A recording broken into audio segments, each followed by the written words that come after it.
السلام عليكم ورحمة الله وبركاته. إن الحمد لله نحمده ونستعينه ونستغفره ونعوذ بالله من شرور أنفسنا ومن سيئات أعمالنا. من يهده الله فلا مضل له ومن يضلل فلا هادي له.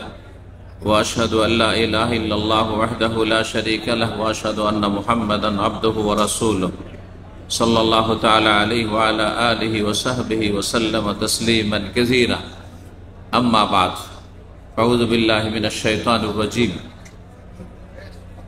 شهر رمضان الذي أنزل فيه القرآن هدى للناس وبينات من الهدى والفرقان فمن شهد منكم الشهر فليصم ومن كان مريضا أو على سفر فعدة من أيام أخر يريد الله بكم اليسر ولا يريد بكم العسر ولتكملوا العدة ولتكبروا الله على ما هداكم ولعلكم تشكرون.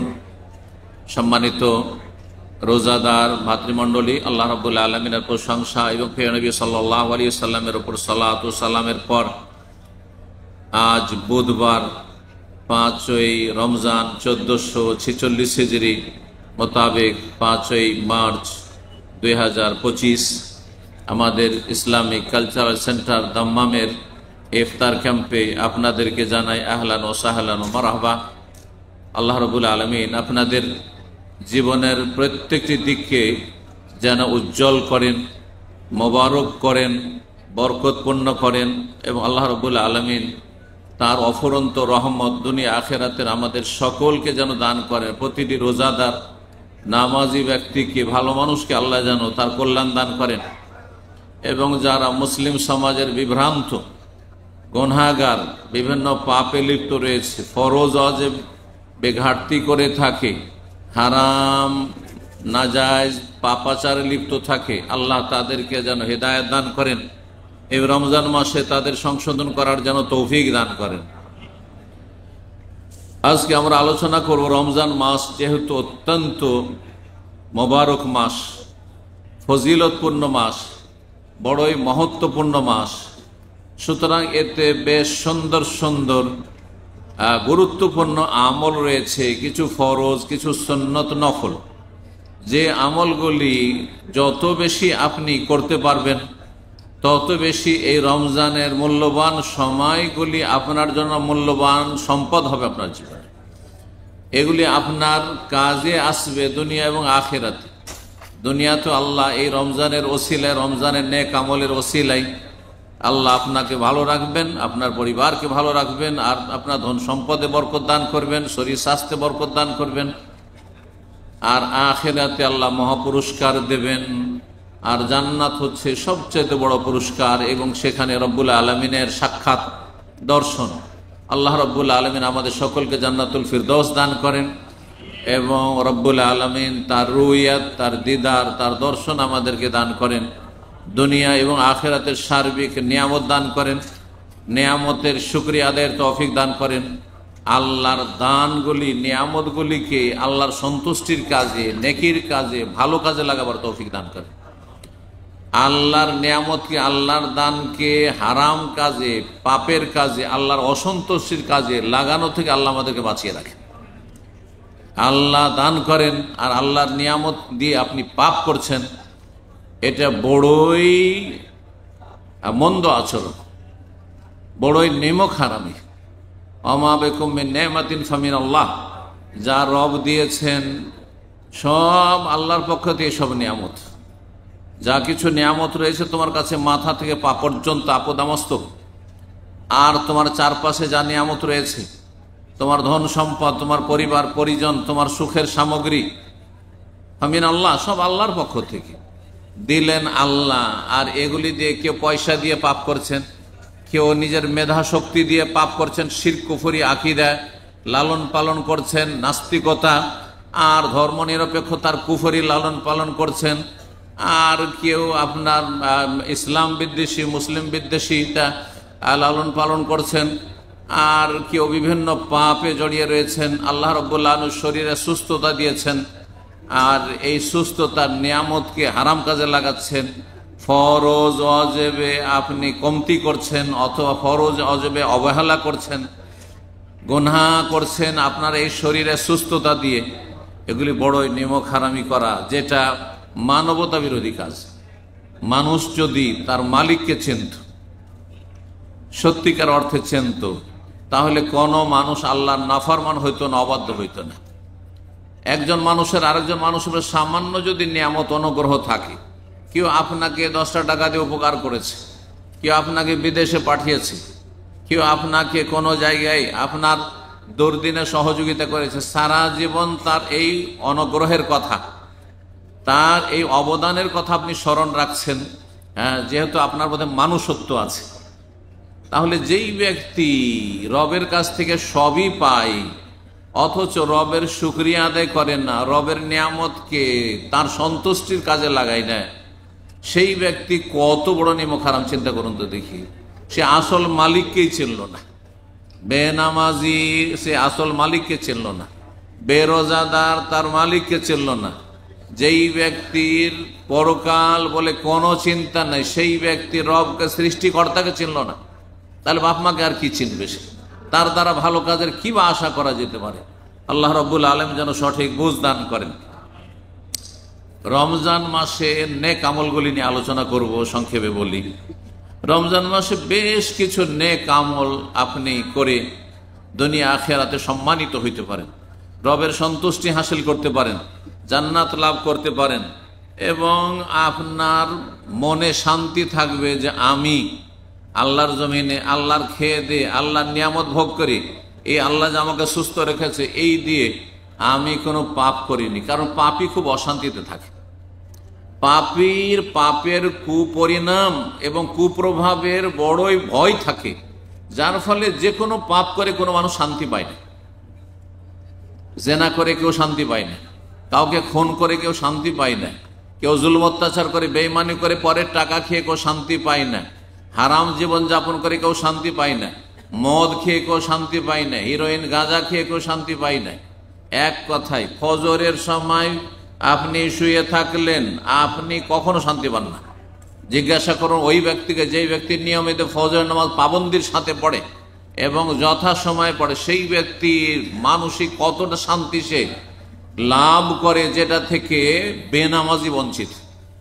ফজরের নামাজের সময় ঘুমন্ত ব্যক্তি হতভাগা বঞ্চিত। আল্লাহ রাব্বুল আলামিন এই নিয়ামতগুলি আমাদেরকে উপলব্ধি করার তৌফিক দান করেন এবং সার্বিক শান্তি আমাদেরকে দান করেন। সবচেয়ে বড় ইবাদত, গুরুত্বপূর্ণ ইবাদত রমজান মাসের 1 নম্বরে তৌহিদ, আল্লাহর একত্ব, এই যেটা সব সময় আপনাকে ধরে রাখতে হবে, লালন করতে হবে। এক মুহূর্তের জন্য, 1 সেকেন্ডের জন্য তৌহিদবিহীন জীবনযাপন করা যাবে না, কারণ সেই মুহূর্তেই আপনার মরণের পরোয়ানা আসতে পারে। তাহলে আপনি কাফের হয়ে বললেন, আপনি চিরস্থায়ী জাহান্নামী।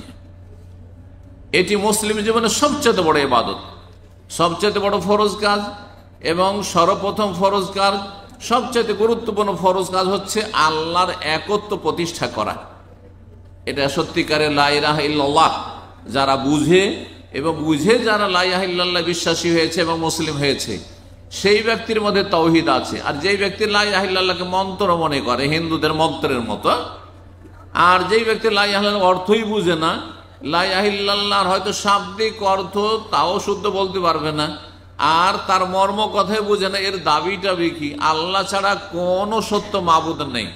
তার মানে আল্লাহ ছাড়া যা কিছুর ইবাদত উপাসনা কেউ করছে, কোথাও হচ্ছে, সেগুলিকে না করলাম বাতিল, সেগুলি বাতিল।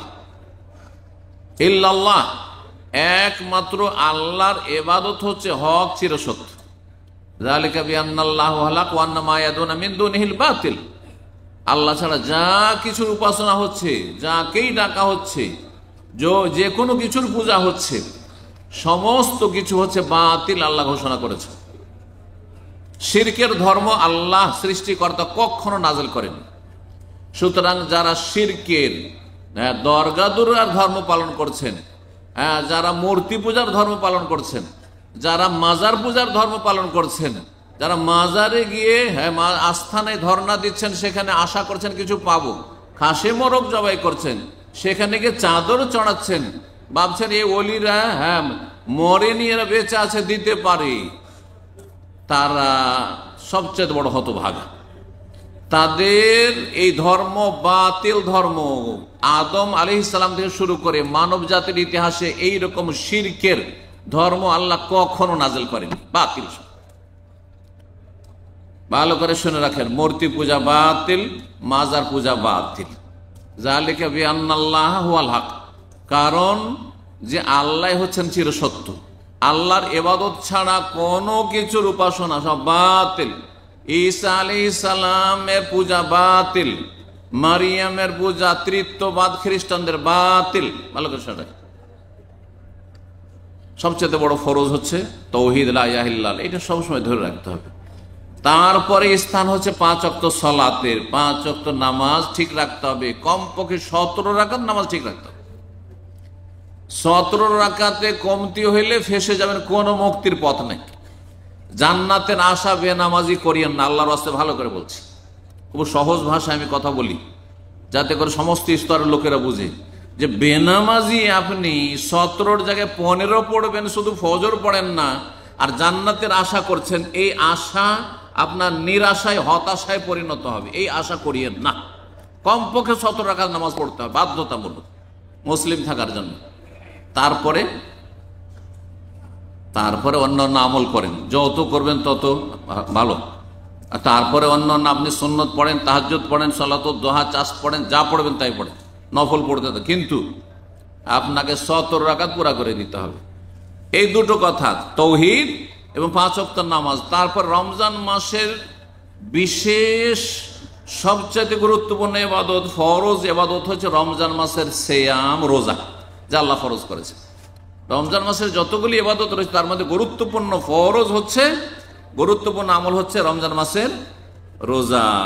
আল্লাহ রাব্বুল আলামিন ইরশাদ করেছেন সূরা বাকারা 185-তে, ফামান শাহিদা মিনকুমুশ শাহরা ফালিয়াসুম, যেই ব্যক্তি রমজান মাস পেয়ে গেছে, সাবালক, হ্যাঁ, আর রোজা রাখতে কোনো রকমের শারীরিক বাধা নেই, অথবা শরীয়তে যেসব অজুহাতগুলি রয়েছে ওজোর গ্রহণযোগ্য সেগুলি নেই, মুসাফিরও নয় আর অসুস্থ নয়, ফালিয়াসুম, অবশ্যই সে রোজা রাখবে। আল্লাহ বলছেন অবশ্যই তাকে রোজা রাখতে হবে। এটা আল্লাহ ফরজ করেছেন, এই আয়াত দিয়ে রোজাকে ফরজ করেছেন রমজান মাসে। এই ছিল কোরআনে কারীমের দলিল।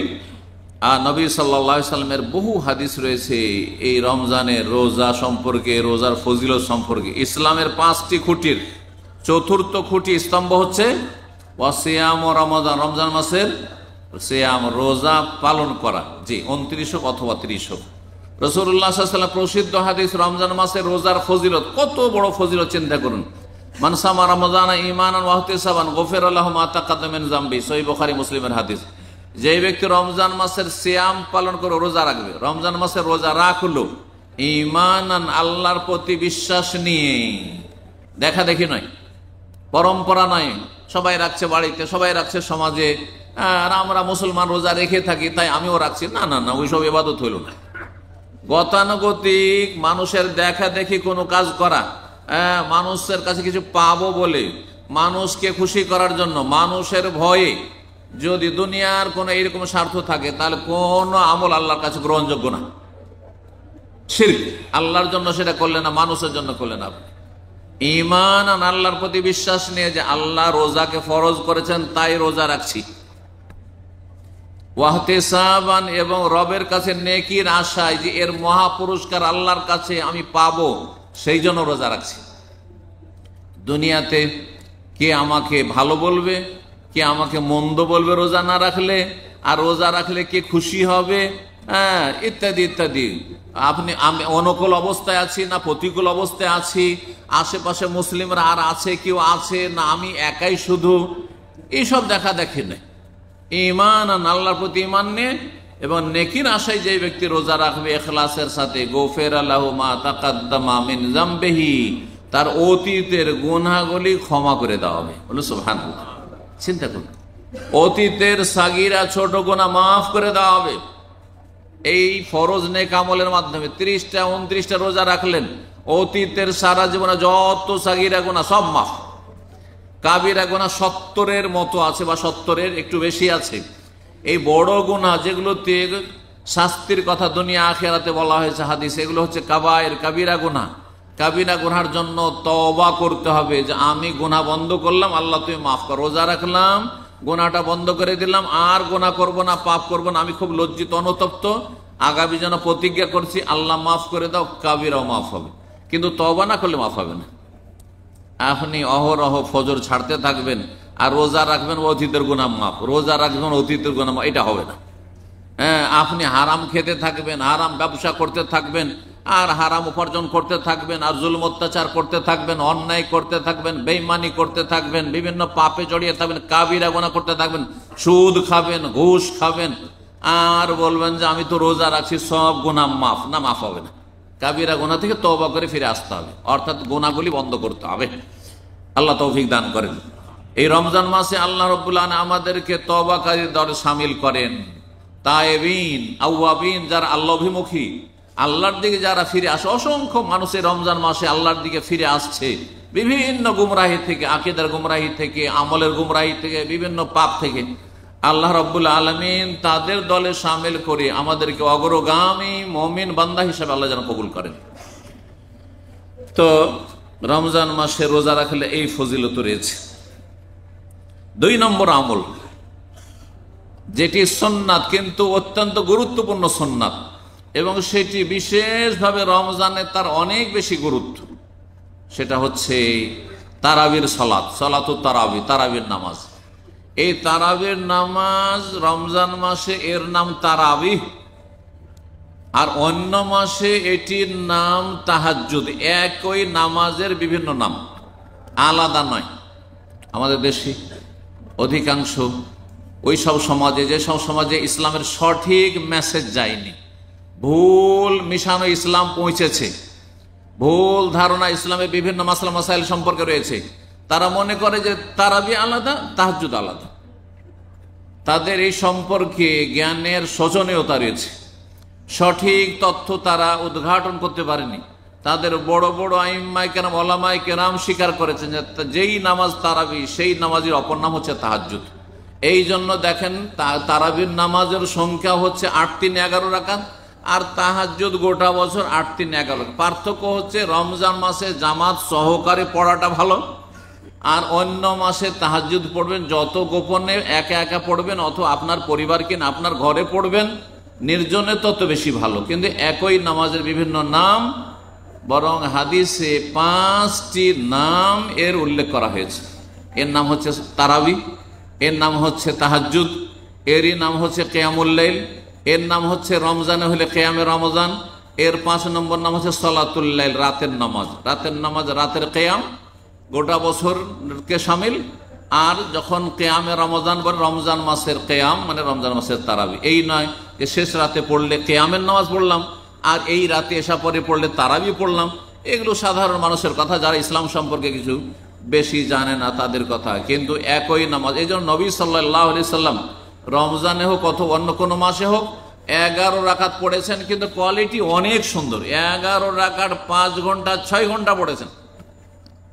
সাহাবায়ে কেরামদের আশঙ্কা হয়েছে আর গিয়ে সাহরি পাবো না হয়তো, এইরকম নামাজ। কিন্তু মানুষের হিম্মত ধীরে ধীরে এত বেশি কমে গেছে যে এখন শুধু খুঁজে যে কোথায় শুধু সংখ্যা পুরা করা নামাজ পাওয়া যায়। আধা ঘন্টা তারাই পড়ে আসলে মনে করে যে আমি বিশাল কাজ করে দিয়েছি, বিশাল কাজ করেছি। আর পাশাপাশি কোনো মসজিদে যদি 45 মিনিট 1 ঘন্টা তারাবি হয়, তো ওই মসজিদ আর মুসল্লি খুঁজে পাওয়া যায় না।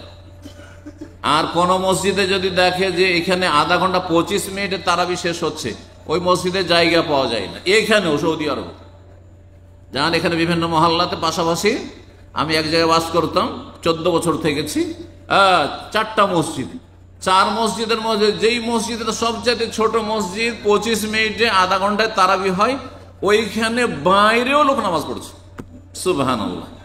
আর পাশেই কাম্বার মসজিদ, বিশাল মসজিদ, সেখানে লম্বা 1 ঘন্টার নামাজ হচ্ছে, ওখানে অনেক কম। আশেপাশে আরো 2টো মসজিদ, একেবারে মুসল্লি কম। জি, তাহলে মানুষের ইমানের অবস্থা কি চিন্তা করুন। কত সুবিধাবাদী হয়েছে ধর্মের ক্ষেত্রে, আখেরাতের ক্ষেত্রে, স্থায়ী জগতের ক্ষেত্রে, জান্নাতের ক্ষেত্রে সুবিধাবাদী। এত ধার ধারে না, এত প্রয়োজন নেই, যথেষ্ট হয়ে গেছে। কিন্তু পয়সা পেট ভরে না, জাহান্নাম হয়ে গেছে পেট। জাহান্নাম হয়ে গেছে। দেশে টাকা রাখতে পারে না, এখন বিদেশে রেখেও শান্তি পাই না, বিদেশে পাচার করেও শান্তি পাই না। আল্লাহ এদের সর্বনাশ করুক, যারা পেট পূজার পিছনে ছুটেছে, এবং ভালো মানুষদের সংখ্যাকে আল্লাহ বৃদ্ধি করুক। তো তারাবির নামাজ অত্যন্ত গুরুত্বপূর্ণ নামাজ। এর ফজিলত, যদিও কাজটি সুন্নাত, কিন্তু এর ফজিলত সেম রোজা রাখার ফজিলত। সহিহ বুখারী মুসলিমের হাদিসে সেই হাদিসের দ্বিতীয় অংশ বলছে রাসূলুল্লাহ সাল্লাল্লাহু আলাইহি ওয়াসাল্লাম, ওয়ামান কামা রমাযান ঈমানান ওয়া ইহতিসাবান গুফিরা লাহু মা তাকাদ্দামা মিন যামবিহি। যে ব্যক্তি রমজান মাসে আল্লাহর প্রতি ঈমান নিয়ে এবং নেকির আশায় তারাবি পড়বে, কিয়ামে রমজান করবে, তার অতীতের গুনাহগুলি মাফ করে দেওয়া হবে। একই ফজিলত, কিন্তু তারাবির সাথে রোজার কোনো সম্পর্ক নেই। এই জন্য বলছি, আমাদের সমাজের অনেক মানুষ ভুল ধারণা রাখে যে তারাবি না পড়তে পারলে রোজা হবে না। এটা একেবারে মূর্খতা, জাহালাত। তারাবি আলাদা নামাজ, সুন্নত নামাজ। সুন্নত করতে পারলে না সে যে রোজাই হবে না, এটা কোন মূর্খামি হইল? সুতরাং ভালো করে শুনে রাখেন, রোজা ফরজ আলাদা ইবাদত, আর তারাবি সুন্নাত নবী সাল্লাল্লাহু আলাইহি ওয়াসাল্লামের সেটি আলাদা ইবাদত। তারাবির ফজিলত বড়ই গুরুত্ব রয়েছে, বড়ই ফজিলত রয়েছে, যেমন রোজা রমজানের বড়ই ফজিলত রয়েছে। আল্লাহ রাব্বুল আলামিন যেন আমাদেরকে নিয়মিত তারাবিগুলো সুন্দর করে আদায়ের তৌফিক দান করেন, এবং তার সাথে আল্লাহ রাব্বুল আলামিন যেন আমাদেরকে গোটা বছর তাহাজ্জুদ গুজার হওয়ার তৌফিক দান করেন। নবী সাল্লাল্লাহু আলাইহি ওয়াসাল্লাম সম্পর্কে মা আয়েশা বলেন, মা কানা ইয়াজিদু ফি রমাদান ওয়ালা ফি গায়রি আলা 11 রাকাত। রমজান মাসে হোক আর অন্য কোনো মাসে হোক, নবী সাল্লাল্লাহু আলাইহি ওয়াসাল্লাম 11 রাকাতে বেশি পড়তেন না। স্পষ্ট হাদিস। রমজান মাসে 11 পড়তেন আর অন্য মাসে 11 পড়তেন, কিন্তু ইউসাল্লি আরবান, প্রথম 2 করে যে 4 পড়তেন, ফালা তাসআল আন হুসনিহিন্না ওয়া তুলিহিন্না, এত দীর্ঘায়িত করতেন, এত সুন্দর করে নামাজ পড়তেন যে জিজ্ঞাসাই করো না যে কত লম্বা হইতো আর কত সুন্দর হইতো, এত সুন্দর করে পড়তেন। তো ওই রকম দীর্ঘ সময় ধরে 2 রাকাত নামাজে ধরেন 2 ঘন্টা লাগিয়ে দেওয়া, এটি রাসূলুল্লাহ সাহাবায়ে কেরামদের বৈশিষ্ট্য ছিল, ঈমান ছিল, জজবা ছিল। কিন্তু আজকালকার মানুষের পক্ষে সম্ভব নয়, যার ফলে কিছু লোকেরা সংখ্যা বাড়িয়েছে, কিন্তু সেটা সংখ্যা বাড়িয়ে 20 তারাবি, এটা মন গড়া কথা, এটি জাল কথা। নবী সাল্লাল্লাহু আলাইহি ওয়াসাল্লাম জীবনেও 20 রাকাত তারাবি পড়েননি। ভালো করে শুনুন, নবী সাল্লাল্লাহু আলাইহি ওয়াসাল্লামের খোলাফায়ে রাশিদিন আবু বকর, ওমর, ওসমান, আলী তারাও 20 পড়েননি। বরং ওমর রাদিয়াল্লাহু তাআলা আনহু যখন 30 দিনের জামাত করার নির্দেশ দিলেন, মুয়াত্তা মালিকের সহিহ হাদিস, উবাই ইবনে কাব সাহাবী হাফেজে কোরআন, আলেমে দ্বীনকে, কারি সাহেবকে এবং তামিম দারি 2 কারিকে, তাদেরকে বললেন যে আইয়াকুম আলিন নাসে বে 11 রাকাতান, 11 রাকাত যেন পড়ায় তারা। তো ওমর রাদিয়াল্লাহু তাআলা আনহুর নির্দেশ ছিল, ফরমান ছিল যে 11 রাকাত, এটি ওমর রাদিয়াল্লাহু তাআলা সুন্নাত। সুতরাং আমাদের দেশের সোশ্যাল মিডিয়াতে অথবা টিভিগুলিতে ভুল তথ্য কিছু আলেমরা দিয়ে থাকে, বলে যে ওমর রাদিয়াল্লাহু তাআলা 20 রাকাত সুন্নাত। এটাও ভুল কথা, এটাও ভুল কথা। ভালো করে শুনুন, ওমর রাদিয়াল্লাহু তাআলা সুন্নত 20 নয়, তবে ধীরে ধীরে সংখ্যা বাড়াইতে শুরু করেছে ব্যক্তি পর্যায়ে। লোকেরা কেউ 20 পড়তো, কেউ 30 পড়তো, কেউ 36 পড়তো, কেউ 41 পর্যন্ত পড়তো বেতর সহ। তাবেঈনদের যুগে কেউ সেটা ব্যক্তি আমল। আপনি 100 পড়তে পারেন, সারা রাত আপনি 100 রাকাত পড়েন, তাতে অসুবিধা কি? কোনো অসুবিধা নেই। আপনি 40 পড়েন, আপনি 60 পড়েন, কোনো অসুবিধা নেই। তারপরে শেষখানে এক পড়ে নেন, বেতর পড়ে নেন। সালাতুল লাইলি মাসনা মাসনা, নবী বলছে রাতের নামাজ হচ্ছে 2 করে পড়ো। ফাইদা খাসি আহাদাকুমুস সুবহা, যখন ভোর হওয়ার আশঙ্কা হবে, যখন ফজর আজান হয়ে যেতে পারে আর সময় নেই, অথবা সাহরি খেতে হবে, টাইম নেই, তখন সাল্লা রাকাতান ওয়াহিদা, 1 রাকাত পড়েন, 1 রাকাতও বেতর আছে। আর আমাদের দেশীয় আপনার যে মযহাব, প্রচলিত মযহাব, সংখ্যাগরিষ্ঠ মানুষ যে মযহাবে বিশ্বাস করে, সেই মযহাবে নাকি 1 রাকাত নামাজই না। এটাও ভুল ফতোয়া। নবী সাল্লাল্লাহু আলাইহি ওয়াসাল্লাম ওয়াহিদাতান বলেছেন। এই আরব দেশে অন্তত বেতনের হিসাব করতে গিয়ে ওয়াহিদ মানে বুঝে গেছে, ওয়াহিদ মানে 1, এটা সবার জানা আছে। ফাইদা খাশি আহাদুকুম সুবহা সাল্লা রাকাতান ওয়াহিদা, যখন ভোর হওয়ার আশঙ্কা হবে তখন এক রাকাত পড়ে নেবে। তুই এক রাকাত নামাজ আছে, এতে কোনো সন্দেহ নেই। জি, বারাকাল্লাহু ফিকুম। আল্লাহ যেন বুঝার তৌফিক দান করেন এবং সংশোধনের তৌফিক দান করেন, ভুল ধারণাগুলি দূর করার তৌফিক দান করেন। 3 নম্বর ইবাদত, তা হচ্ছে রমজান মাসে বেশি বেশি তেলাওয়াত করা। গোটা বছর তেলাওয়াত করবেন, এই নয় যে রমজান তেলাওয়াতের মাস শুধু। কিছু মানুষ আছে 11 মাস কোরআন ছুঁয়ে দেখবে না, আর রমজান মাস আসলে কোরআন খতম করতেই হবে, একটা খতম তো দিতে হবে। এটাও ভুল ধারণা। কিন্তু কোরআনের সাথে সর্বদা একটা সম্পর্ক থাকতে হবে। হ্যাঁ, তেলাওয়াতের সম্পর্ক, অর্থ বোঝার সম্পর্ক, আমল করার সম্পর্ক, তারপরে সেটা দাওয়াত দেওয়া, মানুষকে কোরআনের দিকে আহ্বান করার সম্পর্ক, কোরআনী জীবন গড়ার সম্পর্ক সবসময় থাকতে হবে। যে দিকগুলি বললাম, যে আপনার সারা জীবন কোরআনের সাথে সম্পর্ক থাকতে হবে। 11 মাস কোরআন ছুঁয়ে দেখবেন না, কোরআনের ওপর ধুলো বালির পলি পড়ে গেছে। হ্যাঁ, আর তারপরে রমজান আসছে তখন ঝেড়ে ঝেড়ে সাফ করে কোরআন নিয়ে বসছেন। এটা ইসলামী তরিকা নয়, এটা নবী সাহাবায়ে কেরামদের আদর্শ নয়, এটা তাবিন তাবা তাবিন আদর্শ নয়, এটা ভালো মুসলিমের চরিত্র নয়। ভালো মুসলিমের সম্পর্ক কোরআনের সাথে সব সময় থাকবে, সকাল বিকাল থাকবে তেলাওয়াতের, এবং কোরআন বুঝার চেষ্টা করবে, কোরআনের দিকে দাওয়াত দেওয়ার চেষ্টা করবে, কোরআনের বাস্তবায়নের চেষ্টা করবে, এবং কোরআনের শিক্ষার প্রচার প্রসার হোক, এবং কোরআনের অনুসারীরা শক্তিশালী হোক, পৃথিবীতে প্রতিষ্ঠিত হোক, এর জন্য সার্বিক চেষ্টা করবে। এই হচ্ছে কোরআনী জীবন। আল্লাহ যেন বুঝার তৌফিক দান করেন। তো কোরআনে কারীম বিশেষভাবে রমজান মাসে পাঠ করবেন, কারণ রমজান মাস হচ্ছে শাহরুল কোরআন, কোরআনের মাস। রমজান মাসে কোরআন নাযিল হওয়া শুরু হয়েছে। রমজান মাসে জিবরাইল আলাইহিস সালাম রাসূলুল্লাহ সাল্লাল্লাহু আলাইহি ওয়াসাল্লামের কাছে আসতেন প্রত্যেক রাতে, এশা পরে চলে আসতেন, আর ফজর আগ পর্যন্ত দীর্ঘ সময় জিবরাইল অবস্থান করতেন, আর নবী সাল্লাল্লাহু আলাইহি সাল্লামের কোরআন শুনতেন, শোনাতেন, শুনতেন। কানা ইউআরিযুল কোরআন, জিবরাইল আলাইহিস সালামকে প্রত্যেক রাতে কোরআন শোনাতেন, দৌড় করতেন, আমাদের দেশের হেফজখানার ভাষায় মোরাজা করতেন, রিভাইজেশন করতেন। জি, এইভাবে নবী সাল্লাল্লাহু আলাইহি সাল্লাম সারা রাত কোরআনের সাথে কাটাতেন, জিবরাইল আলাইহিস সালামের সাথে বসে। সুতরাং রমজান মাস হচ্ছে কোরআনের মাস। সালাফে সালেহিনগণ, সাহাবায়ে কেরাম, তাবেঈন কোরআনে কারীমকে সময় দিতেন রমজান মাসে। ইমাম জোহরি রাহিমাহুল্লাহ প্রখ্যাত তাবেঈ এবং অসংখ্য সাহাবায়ে কেরামদের সিনিয়র ছাত্র, তার আমল ছিল ইজা দাখালা রমজান, তিনি বড় মুহাদ্দিস ছিলেন। হাদিসের কিতাবে জোহরি, ইমাম জোহরি রাহিমাহুল্লাহ খুব বড় মুহাদ্দিস। যখন রমজান মাস আসতো তখন তিনি হাদিস চর্চা ছেড়ে দিতেন, হাদিসের পড়াশোনা ছেড়ে দিতেন, হাদিসের শিক্ষা দেওয়া ছেড়ে দিতেন। হাদিস নিজেও মুখস্থ করতেন না এবং হাদিসের শিক্ষাও দিতেন না ছাত্রদেরকে। বলতেন ফাইন্নামা হুয়া তিলাওয়াতুল কোরআন, রমজান মাসে কোরআন তেলাওয়াতের মাস, ওয়া ইতআমুত তাআম, এবং গরিব বা অভাবীকে অন্ন দানের নাম বা ইফতার করাবার মাস। ইফতার গরিবকে নয়, ইফতার সচ্ছল মানুষকে করানো যায়, আর যখন দান সাদকা করবেন তখন গরিবকে দেবেন। জি, তো সালাফে সালেহিন গণ কোরআনের তেলাওয়াতের খুব গুরুত্ব দিতেন এবং এর অনেক ফজিলত রয়েছে। ইনশাআল্লাহ তো একদিন শুধু কোরআন তেলাওয়াতের ফজিলত নিয়ে আলোচনা করব।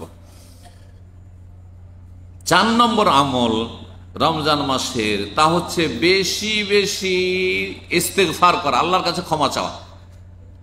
কারণ এই সময়টা হচ্ছে আপনার আমার ইমানের অনুকূলে, পরিবেশটাও ভালো মোটামুটি। এই সময়টায় মুসলিম সমাজে অনেক ভালো কাজ হচ্ছে, যেই 11 মাসে এই কাজগুলি হয় না। হয়তো ভালো মানুষের সংখ্যা বেড়েছে এবং ভালো কথাবার্তা শুনতে পাচ্ছেন, ভালো পরিবেশে আছেন, ভালো অবস্থায় আছেন। এই অবস্থায় যদি তওবা না করেন তার কখন তওবা করবেন আপনি? সুতরাং রোজার দিনগুলিতে বেশি বেশি তওবা ইস্তেগফার করুন। তওবা মানে গুনাহগুলি বন্ধ করেন, অনুতপ্ত হন, প্রতিজ্ঞা করেন আর গুনাহ করব না, গুনাহে জড়াবো না। ইস্তেগফার মানে অতীতে যে গুনাহ হয়েছে এর জন্য আল্লাহর কাছে ক্ষমা প্রার্থনা করুন। আর এই সম্পর্কে যে সব সুন্নতি বাক্য রয়েছে, হাদিসে জিকির রয়েছে, সেগুলি পাঠ করেন, নিজের ভাষায় তওবা করেন, কোনো দোষের কথা নাই। তওবা করার জন্য হুজুরের কাছে যেতে হবে না, তওবা করার জন্য কোনো পীরের কাছে যেতে হবে না, তওবা করার জন্য আপনার গুনার কথা গিয়ে কোনো আলেমকে জানাইতে হবে না যে আমি এইরকম পাপী, তবে এরকম পাপ করেছি, আমাকে একটু তওবা করিয়ে নেন। এগুলো হচ্ছে ব্রাহ্মণদের তরিকা, এগুলো হিন্দুদের থেকে নেওয়া তরিকা, এগুলি হচ্ছে সুফি পীর মুরিদের গুমরাহি তরিকা। না, আপনাকে আল্লাহ মান ইজ্জত ঢেকে রেখেছেন, আপনি নির্জনে গুনাহ করেছেন, আপনি কেন কোনো আলেমকে বলতে যাবেন? কেন কোনো পীর ভণ্ডকে বলতে যাবেন? কেন কোনো সুফিকে বলতে যাবেন? কেন কোনো মুরব্বীকে বলতে যাবেন? কাউকে বলবেন না। আপনি আপনার রবকে বলবেন যে আল্লাহ আমি গুনাহ জানেন না, অথবা কিছু মানুষ জেনে গেছে, আল্লাহ তুমি মাফ করো, আল্লাহ তুমি মাফ করো। তোমার আসামের কাঠগড়া থেকে যদি মুক্তি লাভ করতে পারি, এটাই হচ্ছে আমার সবচেয়ে বড় সফলতা। সুতরাং কাউকে নিজের গুনাহ ডিটেলস জানাবেন না যে আমি এই করেছি, বরং গুনাহ সম্পর্কে চর্চা করা, গুনাহ সম্পর্কে কারো সাথে আলাপ আলোচনা করা, এটি তওবা কবুলে বাধাগ্রস্ত করতে পারে। কারণ তাহলে আপনি নির্লজ্জ, তাহলে আপনি বেহায়া, যে আপনি বিভিন্ন পাপ করার পরে বলছেন আমি এটা সুদ খেয়েছি, তো আমি ঘুষ খেয়েছি, তো আমি জেনা করেছি, নাউজুবিল্লাহ, আমি এই কাজ করেছি, আমি এই কাজ করেছি, আমি হারাম খেয়েছি। না, কেন বলবেন? আল্লাহ লুকিয়ে রেখেছেন, আপনি লুকিয়ে রাখুন, এবং লুকিয়ে লুকিয়ে গোপনে আল্লাহকে বলুন যে আল্লাহ আমাকে মাফ করে দাও। আর মানুষের যদি হক হয় তো হকগুলি আদায় করে দেন। আল্লাহ যেন তৌফিক দান করেন। বলছিলাম 4 নম্বর আমলের কথা, যে তওবা ইস্তিগফার, আস্তাগফিরুল্লাহ ওয়া আতুবু ইলাইহি। পড়েন সংক্ষেপে, আস্তাগফিরুল্লাহ মানে আল্লাহর কাছে আমি ক্ষমা প্রার্থনা করছি, ক্ষমা চাইছি। ওয়া আতুবু ইলাইহি, তার কাছে আমি তওবা করছি, মানে ফিরে আসছি, প্রত্যাবর্তন করছি। আর একটি দুআ, আস্তাগফিরুল্লাহাল্লাযী লা ইলাহা ইল্লা হুয়াল হাইয়ুল কাইয়্যুম ওয়া আতুবু ইলাইহি, এইভাবে ইস্তিগফার করবেন। কিন্তু আমাদের দেশে যা কিছু শিখেছে, ভেজাল শিখিয়েছে। আমাদের দেশে ছোটকাল থেকে তওবা ইস্তিগফারের দোয়া বড় বড় আলেম বক্তারা কি পড়াইতো? আস্তাগফিরুল্লাহ রব্বি মিন কুল্লি যামবিন ওয়া আতুবু ইলাইহি। এই যে রব্বি আর মিন কুল্লি যাম, এটা বানানো, কোন হাদিসে নেই। আরে জয়ীফ হাদিসও নেই, ভালো করে শুনে রাখেন। তা আপনি ভুল কথা কেন বলবেন? আপনি সহিটা শিখবেন না আর ভুল শিখবেন, এটা কেমন কথা হইল? নবী সাল্লাল্লাহু আলাইহি সাল্লামের যেগুলো মোবারক বাণী, সেগুলোতে বরকত আছে, সেগুলি পাঠ করেন, আপনি সেগুলি মুখস্থ করেন, অথবা নিজের ভাষায় বলেন আল্লাহ আমাকে মাফ করে দাও, আল্লাহ আমি তওবা করছি, আমি অনুতপ্ত লজ্জিত আল্লাহ। আপনি কান্নাকাটি করেন আল্লাহর সামনে, নিজের ভাষাতে করেন আপনি, তাহলে আপনার জীবনে পরিবর্তন ঘটবে। কিন্তু এই আপনি গদ বাঁধা আপনি তওবা ইস্তিগফার পাঠ করবেন, সেটা আবার নবীরও না, কোনো সাহাবীরও না, আপনার কোনো মুরব্বীরা শিখিয়েছে, আরবিতে শিখাবার দরকারটা কি? তাই কেন আরবিতে শিখাতে যাও, বানিয়ে আরবিতে শিখাতে যাব? আল্লাহ যেন বোঝার তৌফিক দান করেন। বলছিলাম তওবা ইস্তিগফার, তওবা যার জানা আছে যে এই গুনাহ করেছি, তাহলে সে গুনাহগুলি ধরে ধরে দোয়া আল্লাহর কাছে, তওবা আল্লাহ এই গুনাহগুলি থেকে আমি তওবা করছি। আর যদি অজানা থাকে, জানা নেই, আপনার চোখে পড়ছে না, মেলা গুনাহ হয়তো আছে বা খেয়ালে নেই, আপনি আমভাবে তওবা কর, সাধারণভাবে যে আল্লাহ সমস্ত গুনাহ থেকে আমি তওবা করছি। রব্বুল আলামিন তুবু ইলাল্লাহি জামিআন আইয়ুহাল মুমিনুনা লাআল্লাকুম তুফলিহুন, হে ঈমানদারগণ তোমরা সবাই আল্লাহর কাছে তওবা করো, তাতেই রয়েছে সফলতা। যদি সফল হতে চাও তো আল্লাহর কাছে তওবা করে ফিরে এসো। সূরা নূরের আয়াত নম্বর 31 আল্লাহ ইরশাদ করছেন। 5 নম্বর নেক আমল রমজান মাসের, সেটা হচ্ছে বেশি বেশি দোয়া করা। দোয়া সবসময় করবেন, কিন্তু রমজান মাসে আরো বেশি দোয়া করবেন, মোবারক মাস।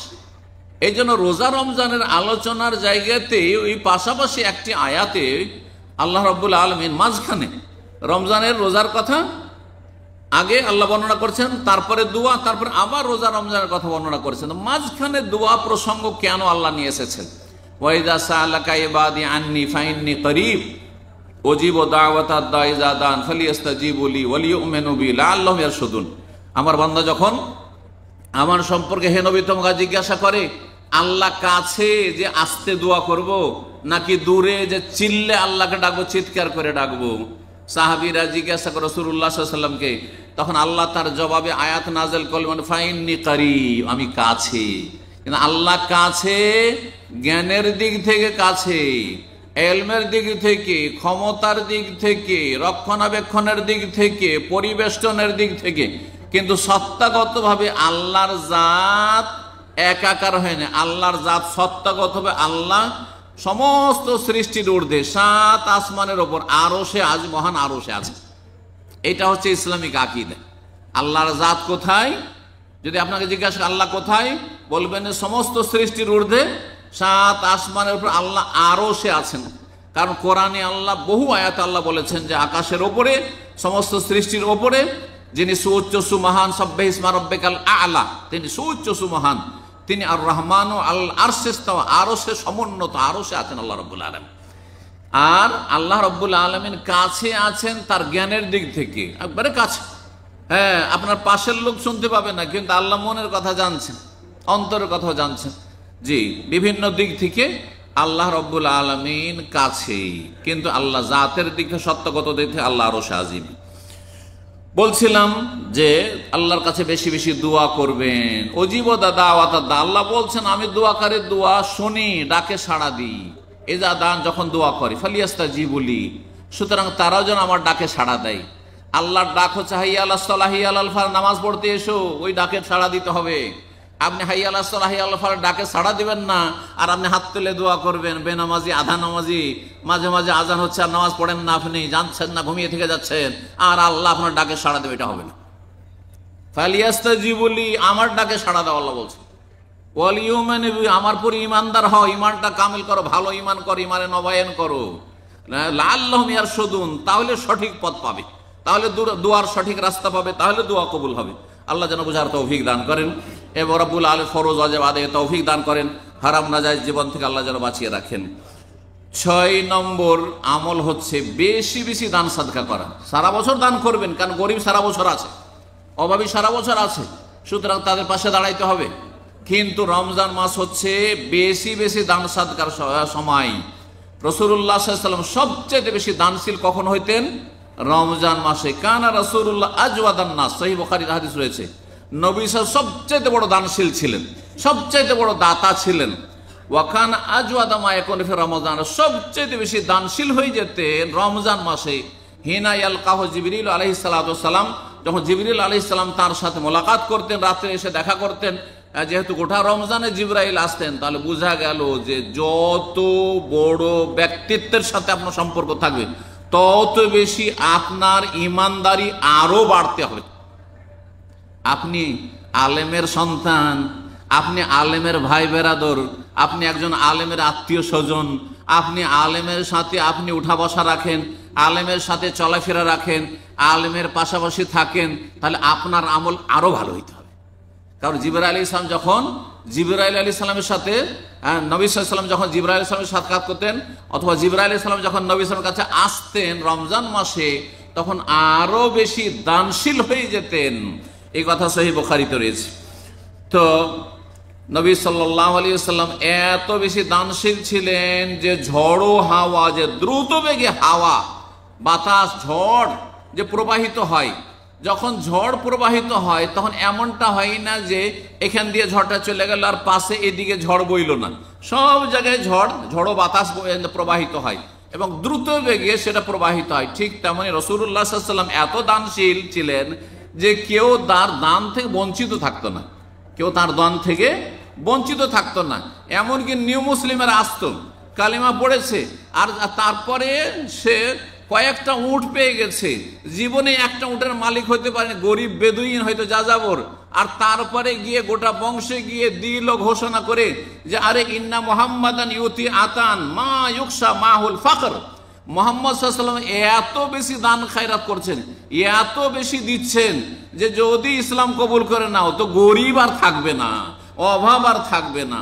দলে দলে গোটা বংশ উঠে চলে আসছে আর সব ইসলাম কবুল করছে, আর তারপরে আস্তে ধীরে ইমান মজবুত হচ্ছে। একদিনে ইমান মজবুত হয় না, জরুরি নয় যে একদিনে ইমান পাকা হবে, কিন্তু বেঈমান মুনাফিক যেন ইসলাম কবুল করতে না আসে, কমপক্ষে বিশ্বাস নিয়ে আসবে, আল্লাহ পরকালে বিশ্বাস নিয়ে। ইমানের দুর্বলতা আসে, আস্তে আস্তে এই দুর্বলতা কেটে যাবে। তো 6 নম্বর আমলের কথা বললাম, বেশি বেশি দান সাদকা করা। আল্লাহ বলেন যেন আমাদেরকে দান সাদকা করার তৌফিক দান করেন। আর নিকট আত্মীয় মুসলিম এবং নামাজি তারা বেশি হকদার। নিকট আত্মীয় মুসলিম, আত্মীয় স্বজন, নিকট আত্মীয় মুসলিম, আর তারপরে পাড়া প্রতিবেশী আর ধার্মিক যদি হয় তাহলে তারা বেশি হক রাখে। আর তার সাথে বেশি নিডি, বেশি অভাবী, যে যত বেশি অভাবী, যত ধার্মিক আর যত নিকট আত্মীয়, যত বেশি কাছের প্রতিবেশী, এরা বেশি হক রাখে, তারপরে অন্যরা। তারপরে 7 নম্বর আমল হচ্ছে রমজান মাসে পারলে একটা উমরা করবেন। রমজান মাসে উমরা করলে কি পাওয়া যায়? কে বলতে পারেন? 1 হজের সওয়াব পাওয়া যায়। নবী সাল্লাল্লাহু আলাইহি ওয়াসাল্লাম উমরাতুন ফি রমাদান তাআদিলু হাজ্জাতান মাই, রমজান মাসে একটা উমরা করলে একটা আমার সাথে হজ করার নেকি পাওয়া যায়, হজের সমান সওয়াব, তাও নবী সাল্লাল্লাহু আলাইহি ওয়াসাল্লামের সাথে হজ করার সওয়াব পাওয়া যায়। সুতরাং কমপক্ষে একটা করে উমরা মাঝে মধ্যে রমজানে যাওয়ার চেষ্টা করবেন ছুটি পেলে। আল্লাহ যেন সকলকে নেক আমলে তৌফিক দান করেন। 8 নম্বর আমল, রমজান মাসের খাস একটি আমল রমজান মাসের শেষ 10 দিনে, সেটা হচ্ছে এতেকাফ করা। যারা ফ্রি আছেন, ছুটি আছেন, অবসর আছেন, মসজিদে 10 দিন এতেকাফ করবেন। আর মসজিদে হারাম বা মসজিদে নববী বা মসজিদে আকসা, এই 3টি মসজিদের এতেকাফ বেশি উত্তম। এছাড়া যদি এতেকাফ করতে হয় তাহলে পুরুষদেরকে জুমা মসজিদে এতেকাফ করতে হবে, আর মহিলারা ওক্তিয়া মসজিদে এতেকাফ করে। মহিলারা আমাদের দেশে মুসাল্লায় যায় নামাজে বসে নিজের ঘরের কোনায় এতেকাফ করে, এটা বেদাত, এটা জায়েজ নয়। এই ভুলটা সংশোধন করে। আমাদের দেশে অনেক মুরব্বী মহিলারা আছে, আর তারাও বাড়িতে মুসাল্লায় কোনাতে বসে গেছে, আর তারপরে সেখানে ঘরের মধ্যে এতেকাফ করছে, এটা জায়েজ নয়, এর কোনো প্রমাণ নেই। 9 নম্বর রমজান মাসের বিশেষ আমল, সেটি হচ্ছে লাইলাতুল কাদার তলাশ করা। শেষ 10 দিন জাগার চেষ্টা করে গোটা রাত, আর বিশেষ করে শেষ 10 দিনের যে বেজোড় রাতগুলি রয়েছে 21, 23, 25, 27, 29, এই রাতগুলিতে লাইলাতুল কাদার তলাশ করবেন। একটা লাইলাতুল কাদার যদি পেয়ে যান তাহলে 83 বছর 4 মাসের নফল ইবাদতের চাইতে উত্তম। লাইলাতুল কাদর খায়রুম মিন আলফি শাহর, 1000 মাস অপেক্ষা উত্তম। 1000 মাসে হয়ে যায় 83 বছর 4 মাস। তাহলে একটা লাইলাতুল কাদার দিয়ে একটা মানুষের আয়ু 83 বছর সাধারণত হয় না, এতটা আপনি নেকি পেয়ে গেলেন। সুতরাং লাইলাতুল কাদর জাগার চেষ্টা করবেন, আল্লাহ যেন তৌফিক দান করেন। 10 নম্বর নেক আমল হচ্ছে লাইলাতুল কাদারের সাথে এই যে শেষ 10টি দিন অন্য প্রথম 10, দ্বিতীয় 10-এর চাইতে বেশি উত্তম। সুতরাং এই 10টি রাতে বেশি বেশি কঠোর পরিশ্রম করে ইবাদত করবেন, নেক আমল করবেন, লম্বা নামাজ পড়বেন, লম্বা দোয়া করবেন, জিকির আজকার করবেন, আল্লাহ যেন তৌফিক দান করেন। 11 নম্বর ইবাদত রমজান মাসে রোজাদারদেরকে ইফতার করানো। একজন রোজাদারকে ইফতার করালে যেই ব্যক্তি ইফতার করালো সেই ব্যক্তি যত লোক ইফতার করলো তাদের সওয়াব পেয়ে গেল। এই যে যারা এখানে ইফতার করাচ্ছে, খাবার দিচ্ছে, আমাদের সমান নেকি পাচ্ছে যত লোক এখানে ইফতার করছেন। এখানে আরেকটি কথা বলা ভালো, যেসব ভলেন্টিয়ার ভাইরা শ্রম দিয়ে মেহনত দিয়ে আপনাদেরকে ইফতার পরিবেশন করছেন, তারাও আপনাদের সমান নেকি পাবেন, কারণ আপনাদের তারা খেদমত করছেন। কেউ সময় দিয়ে, শ্রম মেহনত দিয়ে, কেউ টাকা পয়সা দিয়ে, ইফতারির খাবারের পয়সা দিয়ে নেকি নিচ্ছেন।